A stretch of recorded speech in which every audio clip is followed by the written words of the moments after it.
Okay, ito yung intro letter ng project details o project report. Intro letter ng project report ng hearing aid and prosthetics na ibibigay natin sa Barangay Molino to Barangay Captain Cap Mike Sakitan at sa kanyang kagawad na si Kagawad Dan Legaspi at sa kanyang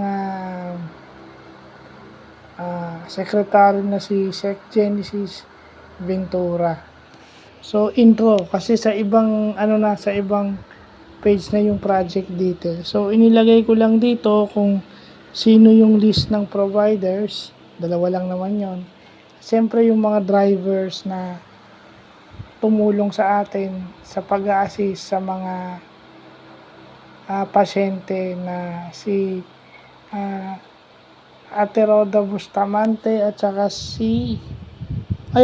yung nag-assist kay Ate Roda Bustamante kasi si Beatrice Doliano ang nanay niya ang naglalakad, meron silang sasakyan. So ito lang ilalagay pala natin si Beatrice ang nag-aasikaso is yung kanyang parents. Ino-note ko na lang, nakalimutan natin ino-note ko na lang na may sasakyan, may sarili silang sasakyan. Ito si Ate Roda wala. So yun yung nire-report natin sa barangay kasi may project details. So mapapansin nyo, noted ni Presimon. Ito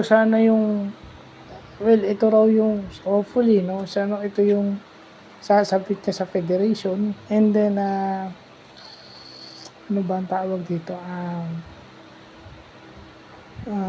Siguro dun sa ibang manghihingi, di ba, kung mag-aas sila ng copy, ito yung ibibigay natin.